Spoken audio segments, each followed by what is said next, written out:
দাদারে, আমাদের জননেত্রী শেখ হাসিনা চাইলে নেপালের সাবেক প্রধানমন্ত্রী কেপি শর্মার নামে কপি পেস্টের মামলা দায়ের করতে পারে। কারণ হাসিনা সরকার যেভাবে পালিয়েছিল নিজের কর্মীদেরকে ছেড়ে হেলিকপ্টারে চড়ে, একই রকম ভাবে নিজের জনগণ ছেড়ে হেলিকপ্টারে চড়ে পালিয়েছে কেপি শর্মা। কেন রে দাদা, শেখ হাসিনা বাংলাদেশ থেকে পালিয়েছে তাই বলে কি সস্তা হয়ে গিয়েছে নাকি? যার যখন মন চাবে তার পালানো স্টাইল কপি করবে। হাজার হলেও হাসু আপা বাংলার সম্পদ। অনুমতি ছাড়া তার স্টাইল কপি করলে মুজিব সৈনিকেরা চুপ করে বসে থাকবে না। আর হ্যাঁ, এই লুকোচুরি খেলার দায়ভার পড়বে শ্রীলঙ্কার জনগণের উপর, কারণ তাদের থেকেই এই সুকর্মের আবির্ভাব ঘটে। 2022 সালে শ্রীলঙ্কার দেউলিয়া অর্থনীতির কারণে জনগণের চরম ক্ষোভ মাহিন্দ্রা রাজাপক্ষের সরকারকে পদত্যাগ করতে বাধ্য করে। 2024 সালে এই লুকোচুরি খেলা সিনেমার মহান নায়িকা হিসেবে আবির্ভূত হন শেখ হাসিনা। এর এক বছর পেরোতে না পেরোতেই এই সিনেমার নায়ক হিসেবে অংশগ্রহণ করেন নেপালের কেপি শর্মা। বাংলাদেশের মন্ত্রীরা বিছানা হিসেবে কলাপাতা পেলেও নেপালের মন্ত্রীরা জনগণের উদম কেলানি ছাড়া আর কোনো সাহায্যই পায়নি। এটা দেখে মুজিব সৈনিকেরা কইতাছে, এভাবে কেউ কারো নয় দুঃখের দুঃখ, একবার আল্লাহ বলো মনেরও পাখি। আর আমার দেশের দামাল ছেলেরা কয়, আহারে নেপালের মতো যদি আমরা করতে পারতাম তাহলে জুলাইটাকে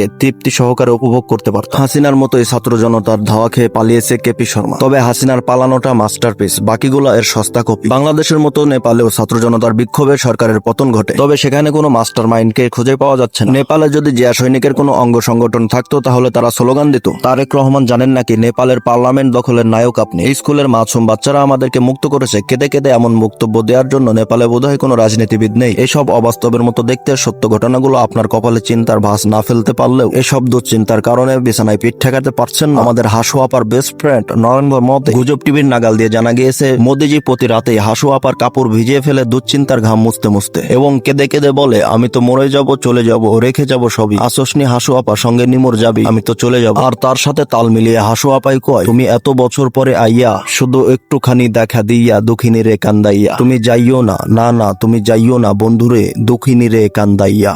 তো যাই হোক, সর্বশেষ আমি অকামের ডেকে একটা কামের কথা কই, ক্ষমতা চিরস্থায়ী না, একথা হুজুরদের মুখে শুনলে আমরা বলি দুরু মোল্লা মৌলবীর কথা বাদ দে, কিন্তু এটাই চূড়ান্ত সত্য কথা। আর মনে রাখা ভালো যে গর্বের কথা বাসি হলেও কাজে লাগে। মোল্লা মৌলবীরা সব জায়গায় নাক না গলালেও তারা অকাজের কথা খুব কম বল। সুতরাং চোখের সামনে এতগুলা ঘটনা ঘটার পরেও যদি আপনি নিজেকে শুধরাইতে না পারেন তাহলে আপনার এই দুর্ভাগা হওয়ার দায়ভার কেউ নেবেন, আপনার শাস্তি আপনাকেই পোহাইতে হবে। কথাটা সত্য যে নদীর এপার ভাঙে ওপার গড়ে, এই তো নদীর খেলা, সকালবেলার ধনীরে তুই ফকির সন্ধ্যাবেলা।